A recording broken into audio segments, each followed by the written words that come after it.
vamos lá, até acabar. É que nem estudar para concurso, até passar e ser chamado. Pois é isso, né? É só nesse momento que a gente chega no fim, e mesmo assim, para o resto da vida, a gente continua estudando, né? Bom, entendemos, recebemos, né? Fizemos o tombamento, né? Fizemos a classificação, a codificação, para que a gente possa fazer efetivamente esse tombamento. E agora nós vamos estocar os nossos materiais. Como é que a gente estoca? Né? Existem formas mais fáceis de estocar, por exemplo, a gente fazer a estocagem em fardos, quando a gente tem materiais volumosos e a gente quer reduzir o volume, né? A gente tem, por exemplo, quando a gente tem rolo de papel higiênico, ou então resma de papel, né? Será que a gente estoca uma a uma? Ou a gente, por exemplo, você já deve ter visto isso, né? Estoca uma carga unitária, né? Que é exatamente uma quantidade X de elementos, uma certa quantidade de elementos, que são estocados conjuntamente, formando uma única carga, né, para facilitar o seu transporte, o seu manuseio e a sua movimentação, tá certo? Então, a gente vai ver agora quais são as formas que a gente tem para a gente estocar os nossos materiais, para facilitar, né, o nosso manuseio, para facilitar a nossa movimentação, para facilitar o nosso transporte de materiais. Né? O mais famoso, que cai sempre em prova, é o que a gente chama de carga unitária, que eu acabei dizendo agora, que é quando a gente acondiciona vários materiais, né, voltados ou visando um melhor transporte, manuseio e armazenamento, né, com um conjunto de materiais, todos numa única unidade. Gente, carga unitária não é uma única unidade. É um conjunto de materiais que formam, né, uma unidade única, né, e que serão transportados como uma única unidade, não obstante ali nós contermos vários materiais, provavelmente do mesmo tipo. A gente diz que a carga unitária, ela é normalmente utilizada, né, a partir do transporte com pallets. Não sei se vocês sabem o que é pallets, é aqueles estrados de madeira, de ferro, de aço, né, que são utilizados, né, para transporte exatamente de cargas unitárias. Aí vem uma empilhadeira, que é aquele é um meio de transporte, né, empilhadeira, que vem com os seus garfos, né, pegando o pallet, né, e aí levantando esse pallet com aquela carga unitária e colocando ela normalmente para estocar verticalmente, né, e aí vai colocando um em cima do outro, quando assim, né, se permite, né, dependendo da carga que a gente tenha. Então, isso é mais fácil para transportar. Imagina você transportar uma resma de cada vez. Assim, você transporta uma carga unitária de resma, que significa que você tem várias resmas ali naquela carga, e aí você faz dessa forma para poder você transportar através de pallets, né, aquele material, facilitando a movimentação dele, tá? Caixas ou gavetas, normalmente a gente tem, né, ou a gente armazena, né, materiais de pequenas dimensões, a gente sabe aí, né, parafuso, coisas desse tipo, e aí fica mais fácil. Prateleiras, materiais de tamanhos diferentes, a gente viu pelo volume, pela forma, pelo peso, pelo tamanho. Os racks para peças longas e estreitas, né, que a gente coloca os racks e vai colocando essas peças longas, né, normalmente aquelas peças longas mesmo, né? Como é que a gente chama? Tubos, né? Coisas desse tipo. Empilhamento é outra técnica de estocagem, normalmente em caixas, pode ser até uma carga unitária, pode ser empilhada verticalmente, né? E a gente coloca em caixas quando assim o produto nos permite. A gente também tem uma forma de estocagem através de containers. Os containers normais são aquelas caixas fechadas que também te permite fazer um transporte de vários materiais numa única unidade, né? Normalmente, quando você vai utilizar vários tipos de transporte, aqui no caso intermodal, navio, avião, né, sei lá, avião e caminhão, aí você coloca tudo dentro de um container e aí você, na verdade, pega o container e vai trocando aquele container de forma de transporte, né? Então, você coloca num transporte, coloca no outro, e aí você tem essa facilidade para você manusear. O container flexível, normalmente, é para sólidos a granel e líquidos. A gente vê muito aí, né, transporte de arroz, né, transporte de soja, lá no sul do país. Às vezes eu via o pessoal transportando em caminhões sem esse container flexível. O que acontecia? Perdas muito grandes ao longo da estrada. Então, depois que você ia atrás de um caminhão, você via, né, pedaços, arroz bastante, ou então soja no meio do caminho, inclusive arriscando aí a ter um acidente, tá certo? Então, a melhor forma para que não haja a perda, né, apesar de que tem o custo de você fazer o container, é através da armazenagem container flexíveis. O pallet a gente já explicou, né, que ajuda, são esses estratos que permitem o empilhamento das cargas unitárias, aproveitando os espaços verticais, né, e além disso, você transportando uma quantidade maior de peças numa carga única, facilitando o manuseio e a movimentação, tá certo? Os engradados normalmente são para materiais frágeis e irregulares. Pessoal, eles perguntam exatamente isso, né? O pallet serve para quê? É uma forma de armazenagem que serve para quê? Aí você diz, né, que serve para armazenar uma carga unitária no qual se tem vários materiais de mesmo item. O container flexível, então, qual o tipo de armazenagem utilizada para sólidos a granel e líquidos, tá certo? Então é isso que você tem que saber, o que cada tipo de armazenagem que existe e para que serve, tá certo? Daí a gente tem esse tipo de armazenagem, só que a gente tem que se preocupar não só com o tipo de armazenagem, mas também como que a gente vai embalar.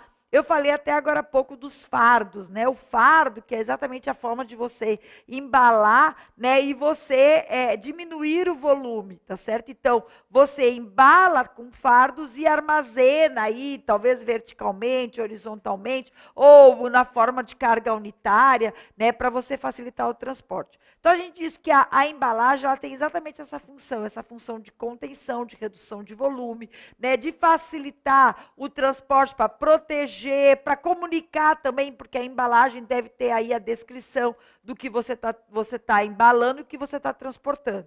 Formas de embalagem. Caixa de papelão, você tem uma grande economia em relação à caixa de madeira e você consegue também embalar uma quantidade grande de material numa carga unitária. Você tem tambores que você pode embalar líquidos, sólidos, pastosos, e esses tambores se assemelham muito aos containers, né? Que aí você tem um container flexível, então um tambor, que não deixa de ser, dependendo do tamanho, um container, né? Que é uma forma de você embalar e uma forma também de você armazenar aquele produto, né? Essas coisas meio que se misturam, vamos dizer assim, né? Os conceitos, né? Não é que o container é uma forma de embalar também um produto, né? Você, de toda forma, você está colocando uma embalagem ali.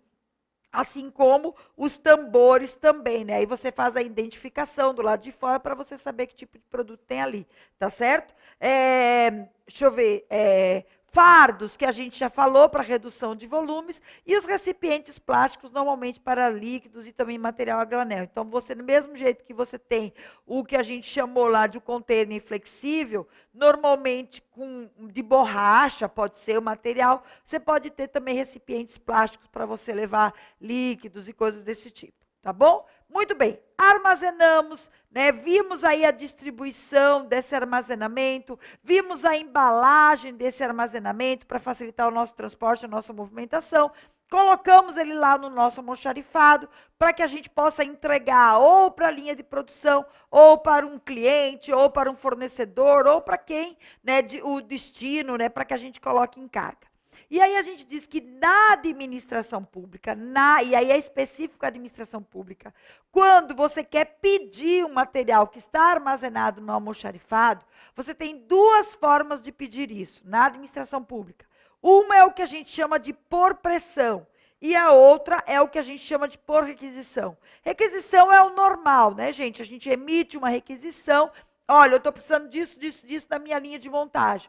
E aí o almoxarife, o cara do almoxarifado, ele dá a baixa do material e aí escolhe o melhor meio de transporte para encaminhar aquele material para a pessoa, dependendo da embalagem, dependendo do transporte que esteja ali colocado. Então, vamos dizer que a pessoa tenha pedido uma resma, que ele faz? Ele pode acondicionar, tinha pedido várias resmas, ele pode acondicionar várias resmas numa carga unitária e transportar essas resmas, né, por empilhadeira através de um pallet, tá certo? Então, aí, isso é uma solicitação por requisição, é a mais normal, no qual você requisita aquela quantidade, especificando, colocando o código do produto, e aí, né, o almoxarifado entrega para a área específica. E a outra forma que não é muito comum é o que a gente chama de por pressão. E essa, como a gente diz, né, de uso facultativo, no qual a gente entrega o material ao usuário mediante uma forma de provisão, né? É como se a gente tivesse aquele sistema P, que é o sistema de reposição temporário, né? Então, quando você tem uma data certa para fazer a reposição, o almoxarifado já encaminha, e a gente diz que a requisição é por pressão, né? Ele mesmo vai emitir essa requisição, no qual ele encaminha aquele bem, né, para a pessoa devida, tá certo? E aí, por isso que eu digo que esse é o sistema P, porque é um sistema periódico de reposição de materiais, que na administração pública chama de requisição por pressão, tá bom? Vamos embora. Vamos movimentar o nosso material. Fomos pedidos, fomos pedido, né, somos almoxarifado, entrou uma requisição de materiais, e aí a gente tem que se preocupar com a embalagem, e a gente tem que se preocupar, sobretudo, com o transporte desse material, tá certo? E aí a armazenagem já se preocupou, e agora a gente vai fazer a embalagem e o transporte desse material, ou vai movimentar esse material. E aí a gente sabe que a movimentação envolve aí uma série de equipamentos, né, e de transportes específicos, né? Lembrando sempre que na administração pública, essa movimentação deverá ser acompanhada de um documento fiscal ou de um documento correspondente. Na administração privada também, se você for transportar num caminhão, no navio, você tem que ter a nota fiscal, a nota de doação, tudo. Então, sempre na movimentação, a gente tem que se preocupar com esse documento, tá certo? E como é que a gente faz a movimentação? Como é que ele pode perguntar na tua prova? Essa movimentação pode ser através de veículos industriais, como carretas, carrinhos, que é normalmente para curtas distâncias, aquele carrinho que leva, né, a gente vê muito isso em supermercado, né, o carrinho levando material. Empilhadeiras, que normalmente a gente transporta, eu já expliquei, né, vem com os braços para transportar os pallets e ocupar os espaços verticais. Tratores e trailers também é forma de veículos industriais, né, e além disso a gente tem não só os veículos industriais, mas a gente tem transportes contínuos, que é correias, esteiras, roletes transportadores, que a gente vê muito isso nos portos, né, ou até dentro das empresas, né, que tem aquelas esteiras, né, como se fosse esteira rolante, né, horizontal, né, ou até vertical, né, que facilita esse transporte. Então, dependendo do que você esteja transportando, né, pode ser fácil isso. Outros equipamentos utilizados para que a gente possa transportar são o guindaste, como está dizendo aqui, né, os elevadores, que fica ali preso a áreas restritas, né, porque o elevador só sobe e desce, o guindaste também para você subir material, né, a ponte de pórtico rolante, que normalmente, né, são vigas que andam sob trilhos e aí passam por cima, né, essa ponte de pórtico rolante vai por cima do almoxarifado, aproveitando o espaço aéreo para transportar determinado material, também pode ser. E os containers, né, e as estruturas de suporte, que também são formas de movimentação. A gente sabe que o container precisa de uma prancha, né, para que a gente possa transportar, precisa de um caminhão e tal, mas é uma forma de transporte, assim como é uma forma de acondicionamento e de armazenamento. Tá bom? Tipos de transporte, né? Nós estávamos vendo agora tipos de movimentação, estamos vendo tipos de transporte. Aí você vai dizer assim, Beth, tipo de transporte, tipo de movimentação, não é mais ou menos a mesma coisa? É, porque a movimentação pode se dar através de um tipo de transporte. Só que agora nós vamos classificar. A gente pode fazer uma movimentação com empilhadeira, com caminhão, com trailer, como a gente disse aqui. Mas a gente vai classificar quando a gente faz esta movimentação a partir de vários modais, né? Então, a gente pode ter, né, um único modal para fazer essa movimentação, e aí quando a gente fala único modal, a gente fala rodoviário, ferroviário, né, aquaviário, dutoviário, quando a gente quiser transportar gás, óleos, né, gasosos, né? Mas a gente pode ter não só um modal, mas ter vários modais. Aí a gente chama de transporte multimodal ou intermodal, tá certo? Então, o que você tem que saber daqui, né? Você tem que saber que cada um desses modais, eles têm vantagens e desvantagens. E cada um desses modais atendem a, digamos assim, a uma característica. Por exemplo, o transporte rodoviário. A gente diz que ele tem um tempo de entrega rápido e ele se presta para pequenas e médias distâncias, diferente do transporte aquaviário, que normalmente se presta para uma entrega maior e para longas distâncias, que é, por exemplo, o transporte de navios, né? E a gente diz que a entrega maior, inclusive mais demorada do que o transporte rodoviário, tá certo?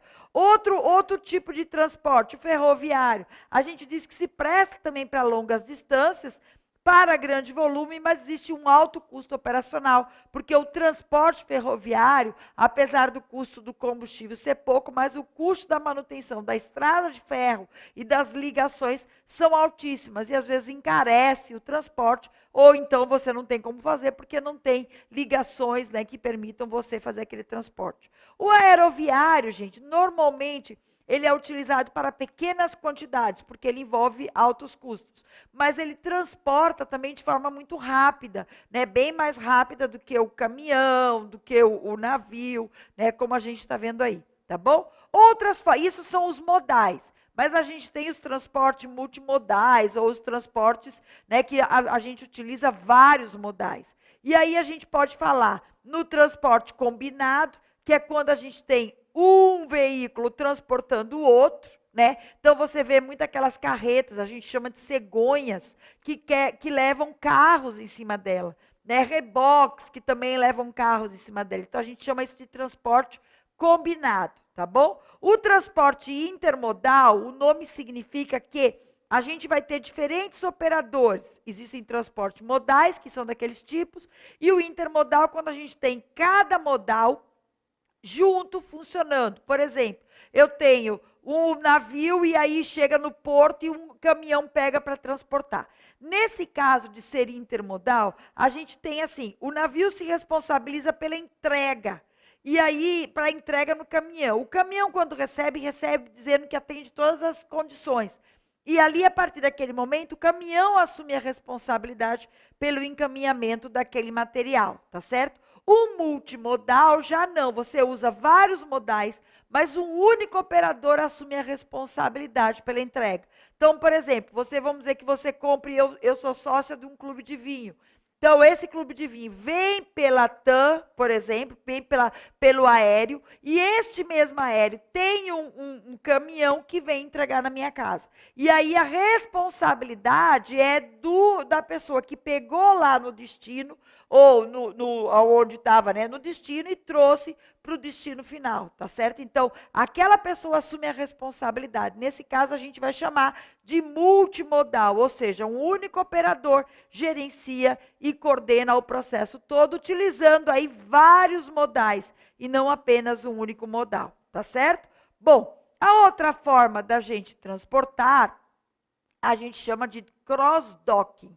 E o cross-docking, gente, normalmente é para materiais perecíveis que não ficam muito tempo no armazém. E eles só cruzam o armazém entregando direto para o cliente. Então, são produtos de alto giro, de alta perecibilidade, que não são estocados. Por exemplo, frutas, verduras, né, elas entram de manhã na Ceasa, né, vamos imaginar, e saem praticamente no mesmo dia, ficam 2 dias, ou seja, elas só cruzam o almoxarifado. Ela entra e sai no almoxarifado. E a gente chama isso de transporte cross-docking, quando exatamente recebe e já, né, despacha, não fica muito tempo sendo armazenado ali, tá bom? Pessoal, uma observação importante. A gente falou de transporte, falou de movimentação, falou de frete, né? E claro que a gente sabe que embutido nisso existe seguro. Pois muito bem. Quando a gente está se preocupando com a movimentação, a gente tem que se preocupar em quem vai pagar, né? Porque a gente sabe que o frete, o seguro, né, normalmente é custo para o cliente, que o fornecedor às vezes pode embutir esse valor no produto, mas ele pode deixar também fora né, para que o cliente assuma a responsabilidade daquele pagamento. Tá certo? E aí a gente diz que para as movimentações de materiais, a gente vai ter um preço CIF, você já deve ter ouvido falar nisso, né? Que é exatamente o preço que corresponde ao custo do transporte, ao seguro e ao frete, né? E a gente diz que nessa modalidade CIF, o fornecedor, gente, ele coloca no preço final, né, já com tudo incluído. Então, aquela história que tem assim, o frete é grátis, pode ter certeza que aquele frete já está embutido no valor do produto. Ele já dimensiona, né, a entrega do produto, né, através do frete. Isso se chama preço CIF. É quando o fornecedor arca com essa responsabilidade, né, e não cobra nada de você. O preço FOB, gente, é diferente. O FOB é aquele que o fornecedor, quando ele vai te vender, ele diz assim, olha, o produto é tanto, calcule o preço do frete. E aí o frete, entra o seguro, né? E entra ali cadê? Entra o frete, entra o seguro e entra o custo para transportar, tá certo? Então, a logística toda, né? Então, a gente diz que isso é o preço FOB. E aí, nesse caso, você é que vai pagar. Então, tem o preço do produto e aí você calcula o preço do frete para entregar na sua casa. Ele manda você colocar lá o teu CEP, e aí já te dá o preço do frete para entregar na tua casa, tá certo? Isso, gente, pode trazer diferenças no preço do produto, tá certo? Às vezes a gente se engana, né? Ah, eu não quero pagar frete por fora, mas às vezes num outro site, normalmente os produtos da internet têm muito isso, num outro site você vai pagar mais caro, porque esse preço está embutido no preço do produto, ok? Isso é a movimentação. Nós falamos bastante, né, ao longo da aula e desde o início, acho que do curso, a gente falou muito de tombamento, né, que era o número que acompanhava o bem, e eu aproveitei e falei de inventário, isso eu falei logo no início, né?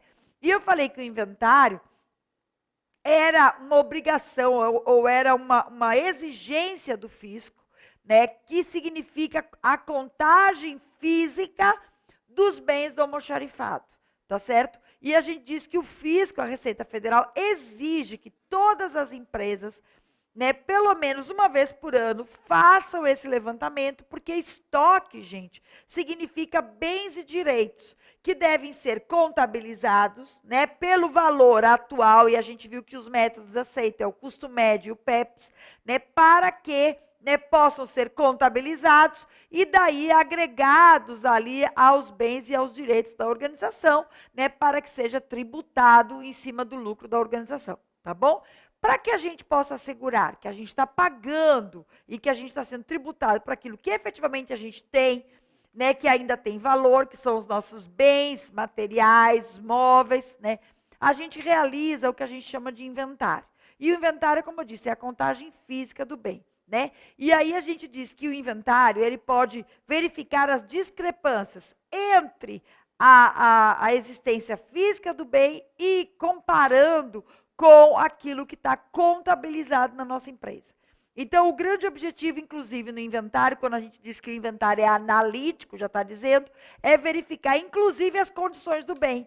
Que é exatamente nesse momento que a gente olha se aquele bem está ocioso, se aquele bem está inservível, está irrecuperável, para que a gente dê a devida destino, a devida baixa, doação, sei lá, e qualquer procedimento, leilão, para que a gente possa, né, tirar aquele bem da nossa contabilidade e a gente não seja tributado por um bem, por exemplo, que a gente não está usando, que não sirva mais ou que está quebrado.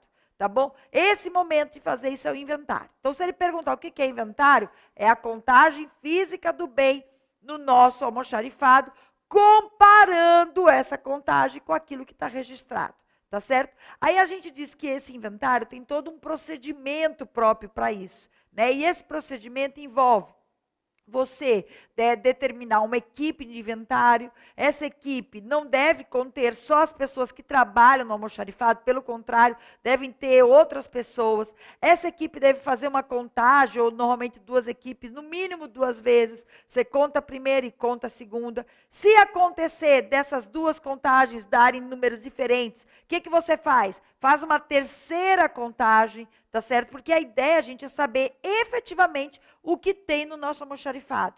E aí a gente diz que, a partir dessa contagem, aí sim a gente faz a secagem com aquilo que está registrado na contabilidade. É importante também que a gente faça um corte, que a gente chama de cut-off, que você tem aí escrito, né? E esse corte significa que naquele momento não entra nada, nem sai nada, tá certo? E além de tudo, a gente contabiliza o que está em trânsito, né? Para que a gente efetivamente veja o que a gente tem no nosso almoxarifado e o que está, né, na nossa contabilidade, tá bom? Aí a gente diz que, quando a gente fala de inventário, a gente tem, na administração privada, 2 tipos de inventário, que é a forma como a gente classifica o inventário. Existe o inventário que a gente chama de geral ou de periódico, que é aquele que é efetuado no final do exercício fiscal, e a gente faz a contagem de todos os itens do nosso estoque.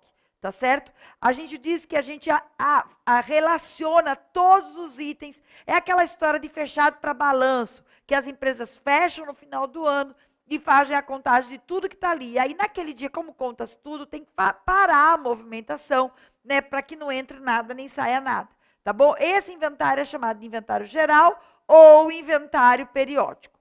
Mas existe um outro inventário realizado pelas organizações, sobretudo nos itens considerados de maior importância, que precisam ser controlados com maior acuracidade. E aí esse inventário é chamado de inventário rotativo ou aquele inventário que está sendo permanentemente sendo realizado. E esse inventário rotativo ou permanente é aquele inventário no qual você conta todos os itens de uma categoria. Por exemplo, os itens classificados como A, lembra que são aqueles itens que têm maior valor econômico? Pois é, você vai contar de forma rotativa, ou seja, permanentemente, de 3 em 3 meses. Em vez de você esperar chegar no final do ano, né, periodicamente, você faz uma contagem rotativa, que a gente diz que é contínua. Você vai ter um controle contínuo sobre os itens A, tá certo? E quando a gente está falando isso, não significa que eu, por exemplo, vou ter um controle contínuo sobre o A, e preciso fazer isso com B e com C. Não, eu posso fazer o C, o periódico, e o A eu faço rotativo, tá certo? Então, são formas da administração trabalhar para controlar bem os seus bens, tá certo? Controlar bem o seu patrimônio, certo? Na administração pública, a gente vai ter outras formas de trabalhar o nosso inventário. E aí, outros nomes que é dado para o nosso inventário. Por exemplo, o inventário é anual, que a gente sabe que é esse que pode ser chamado de periódico, e pode ser esse que é chamado de permanente, tá certo? Ou, né, o nosso inventário geral e o nosso inventário rotativo. Né? Então, é o anual, que é feito, né, anualmente, que é periodicamente, que é o nosso inventário geral, tá bom? Então, é uma forma. Inventário inicial é aquele inventário quando a gente está implantando uma unidade gestora, e aí a gente criou essa unidade, os bens entraram nessa unidade, e a gente faz o inventário inicial para a gente contabilizar todos aqueles bens que entraram na nossa empresa. Inventário de transferência de responsabilidade é aquele que deveria ser feito quando um gestor assume uma prefeitura, um governo, porque na verdade ele está deixando aqueles bens, e a gente diz que ele tira a carga daquele bem, faz a descarga daquele bem e transfere a responsabilidade para outro. Então, ele tem que mostrar direitinho tudo que ele deixou, né? E o outro tem que receber tudo que ele deixou. Então, isso chama-se inventário de transferência de responsabilidade. O inventário de extinção ou de transformação da UG também acontece quando você faz a extinção. Você tem que arrolar todos os bens, né, para que você possa repassar para outras entidades. Eventual, aí a critério do ordenador de despesa, ele pode fazer o inventário eventual. O inventário rotativo, que é exatamente diferente do anual, que é aquele que você faz permanentemente sobre os itens classificados como A, tá? E o inventário por amostragem para acervo de grande porte. Minha gente, esse inventário para amostragem, já vi em muitas provas. Ele normalmente... Eu estou danada, né? Querendo gripar, né? Ó, H1N1. Não, Deus me livre. Ó, o inventário por amostragem é aquele que acontece só na administração pública. E normalmente para acervo de grande porte. Vou dar um exemplo para vocês. No caso do Exército, eles fazem muito inventário por amostragem por exemplo, aos canhões de guerra, já sabem quais são os canhões que tem ali, então eles só fazem uma amostra, não precisam contar todos. Até para se roubar um canhão é uma coisa muito difícil. Então, por exemplo, obra de arte no museu, né? Você sabe, se roubar uma obra de arte, você percebe. Então, você não precisa contar tudo, você faz por amostragem. Mas veja, as empresas não utilizam esse inventário, minha gente, porque o inventário por amostragem é, digamos, como a gente diz, né, quando a gente tem um grande acervo daquilo, tá certo? Que não é o caso, né, das empresas privadas. Por quê? Porque aquilo vai ser contabilizado como lucro, tá certo? Como bem, como direito. Então, se, por exemplo, aquele bem não estiver ali, ela corre o risco de estar perdendo dinheiro, porque ela está contabilizando como estando e não está ali, tá certo? Então tem que tomar cuidado. E normalmente isso não acontece na empresa privada, isso é só na administração pública, que aí não está passivo de lucro, tá bom? Lembrando sempre, a gente tem o inventário normal e a gente tem o inventário que a gente chama de analítico. No inventário analítico, gente, e o nome já está dizendo, é analítico, nós vamos detalhar tudo que a gente tem, inclusive as condições do bem, o registro do bem, o valor do bem, o custo do bem, tá certo? E aí é esse momento, o momento do inventário, que a gente vai ver as condições do bem. Eu queria dizer mais uma coisa importante. No inventário analítico, isso já foi perguntado em prova, eu disse agora há pouco que a gente vai colocar o valor do bem, do custo de produção, ou o valor que tem esse bem. Caso o valor do bem você desconheça, a gente tem até digamos assim, uma regra na administração pública que, quando você desconhece o valor do bem, eu estou procurando aqui, servindo de controle, bom, deixa para lá. Quando a gente não desconhece o valor do bem, eu vou dizer aqui, você tem aí no teu material, né? Eu não vou nem procurar, porque eu estou sem seguir a ordem, estou falando assim, mas tudo que eu estou dizendo você tem no teu material. A ideia é a seguinte: se você não tem o custo de produção, se você não tem o valor do bem, se você não tem uma nota que acompanhe, e aquele bem seja um bem antigo, a gente diz que a gente vai contabilizar no inventário o valor do bem pelo valor que aquele bem possui no mercado, dentro das mesmas condições que estão aquele bem. Ou seja, então a gente vai contabilizar, por exemplo, se eu tenho uma cadeira e eu não sei o valor daquele bem, não tenho a nota, não sei nada, como é que eu vou contabilizar no meu inventário o valor daquela cadeira? A gente vai contabilizar pelo valor daquele bem, né, existente no mercado ou sucedâneo, nas mesmas condições do qual se encontra o nosso bem, tá certo? Então é outra condição que a gente tem. E aí, para a gente fechar, a baixa de bem, né? A baixa de bem vai sempre acontecer, e a gente sabe, quando for bem imóvel, né, na Lei 8666, vai precisar aí de exigências que estão colocadas no artigo 17, como uma avaliação, colocar em leilão, né, permitir aí uma série de avaliações prévias para que seja vendido. Caso esse bem tenha sido perdido e seja um bem móvel, né, patrimonial móvel, né, a gente vai dar a baixa de bem a partir das justificativas de que aquele bem não está mais em estado de conservação, dando, né, o devido registro, né, para que ele não seja contabilizado na administração pública. Tá certo? Então, assim, esse assunto, vamos dizer assim, né, essa parte da matéria mistura um pouquinho a contabilidade, né, baixa de bem. Mas veja, o que eu vou dizer para vocês é o seguinte: essa parte contábil não cai na nossa prova. O que ele quer é que você conheça esse instrumento, que o teu bem, desde que entra até a hora que sai, né, que ele sai a partir da baixa do bem, né, e essa baixa pode ser por meio de transferência, de doação, né, pode ser porque o bem se tornou inservível para a nossa organização, né, então, por várias formas, a gente vai dar a baixa contábil e vai dar a baixa no nosso sistema, né? Mas entendendo que desde que ele entra e toda a movimentação, o transporte, né, toda, digamos assim, o planejamento e a gestão desse bem fica a cargo da administração de material. E o que a gente viu aqui, nessas 2 aulas e meia, é exatamente isso. Né? O que o administrador de material tem responsabilidade e as várias formas de trabalhar essa administração de material para que os bens sejam gerenciados da melhor forma possível. Sejam eles móveis, a gente se concentrou nos bens móveis, né, de consumo permanente também, mas lembrando que os bens imóveis possuem toda uma legislação própria, né, de sua venda, de sua incorporação lá, né, contida na Lei 8666, que é o que trata aí, né,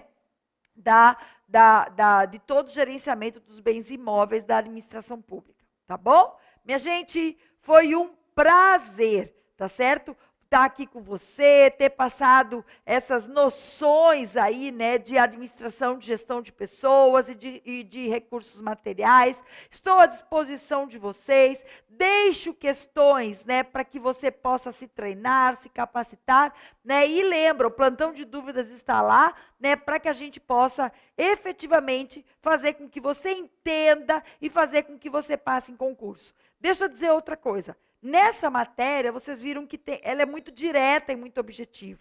E aí, você tem aqui essa apostila, né, em PDF, que traz as palavrinhas do bem. Claro que existem livros e livros e livros, mas tenta focar naquilo que é importante, que é o que está colocado aí, tá certo? Para que você possa responder bem às suas provas de concurso, tá? Se você ficar trabalhando, a administração de materiais, minha gente, é um mundo de coisas, muita coisa, tá certo? Mas a gente tem que tentar desenrolar o melhor possível nas nossas provas para que a gente acerte, tá bom? E dentro e hoje, no nível das provas, isso que vocês têm aqui, provavelmente vai atender para você, né, fechar a tua prova, fechar no sentido de gabaritar e acertar todas as questões, tá bom? Foi um prazer, eu espero ter ajudado você. Mantenha-se firme e forte, não desestimule, não desanime, crie metas de estudo, mesmo que não tenhamos edital, porque você tem que buscar o alcance do seu objetivo. E a única forma de a gente alcançar um objetivo